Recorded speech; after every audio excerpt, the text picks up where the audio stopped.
السلام علیکم ملګرو، امید لرم چې ښه به یې او روغ جوړ به یې. ملګرو، زه یم تاج شینواري.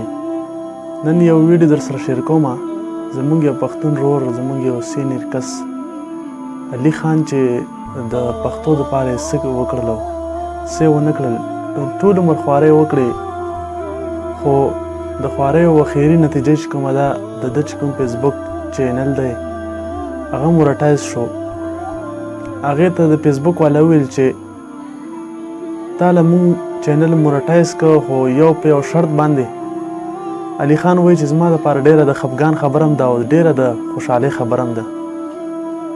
وایي د خوشحالۍ خبره دا ده چې زما چینل چې کوم دی مونټایز شو، او د خفګان خبره دا ده چې ما ته د فیسبوک والا چې کوم دی دا میسیج وکړو. زه تاسو سره دا تصویران هم شیر کوم.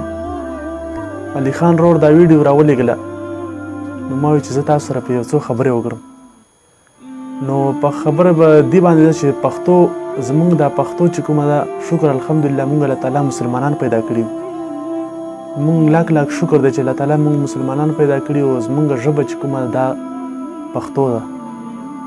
نو دا خبره ما تاسو ته دا زما یو شاړ غونې ویډیو دا تاسو سره زه ځکه شیر کوم چې د علي خان رور چې کوم دی دا ټول عمر خواري او د ده دا کوم محنت چې دی، دا علي خان دی دا په سعودي کې مسافر دی او پاکستانی دی.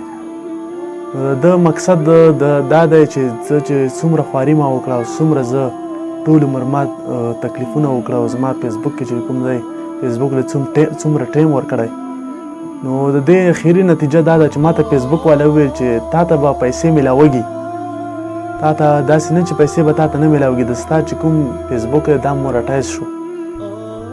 خو ورته ویې ویل چې ته د پښتو نه به اوړې، ته به یا اردو وایې یا به هندي وایې. نو زه هم پرې ډېر زیات خفه شوم او دی په خپله باندې چې کوم دی زه تاسو سره دا ویډیو شیر کوم. دا ویډیو وګورئ تاسو، بیا به پرې خبرې وکړو. السلام علیکم. نن زما دپاره د خوشحالۍ خبر هم ده او د خفګان هم. د خوشحالۍ خبر دا ده چې ما کم انسان چې ډېر محنت کوي او هغې ته د کامیابۍ هغه لار سیده شي، نو هغه ډېر زیات خوشحاله چې یاره واقعي زه اوس کامیابۍ ته نږدې یم. او دغه کامیابي ما یې څه لږه محسوس کړه، هغه دا چې زما دغه د فیسبوک پیج تاسو ته مخامخ کاري دا مونټایز شو. او مونټایز مطلب دا چې د دې نه زه اوس پیسې ګټلی شم. خو په بدقسمتۍ سره د فیسبوک یو شرط دی، او هغه شرط دا دی چې فیسبوک وایي چې ته به د پښتو نه اوړې، ته به یا اردو وې یا به هندي وې. که ته دا نه وې نو مونږ ستا مونټایزیشن یعنې ته د دې فیسبوک د پیج نه پیسې نشي ګټلی، یعنې دا د فیسبوک سمجوته ده.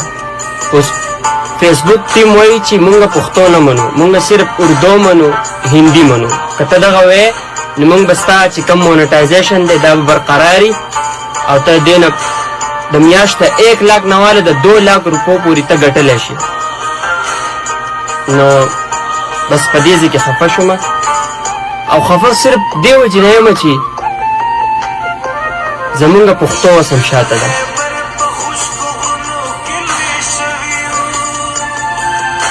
ښه ملګرو، ویډیو تاسو وکته،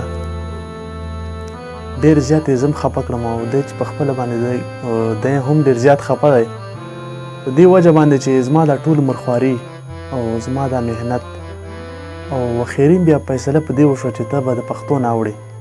دی وایي چې ما ته د فیسبوک والا چې کوم دی وویل چې تا ته 1 لک نه تر 2 لک روپو پورې میاشت چې کوم دی تا ته به میلاوږي.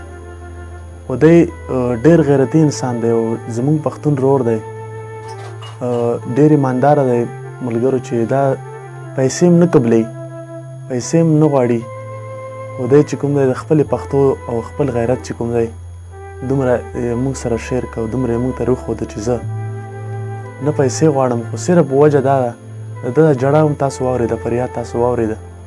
ده چې کوم دی اخر هم دی داسې که فیسبوک والا دی مجبوره که او اخر هم ویم ژړول او خوشحاله یم که نو که ویډیو تاسو خوښه شوي نو نور مخکې ملګرو سره یې ضرور شیر کړئ د ویډیو کتو ډېره مننه تاسو شینواري اپیشل چینل اور پیج هم لایک کړئ د ویډیو کتو ډېره مننه والسلام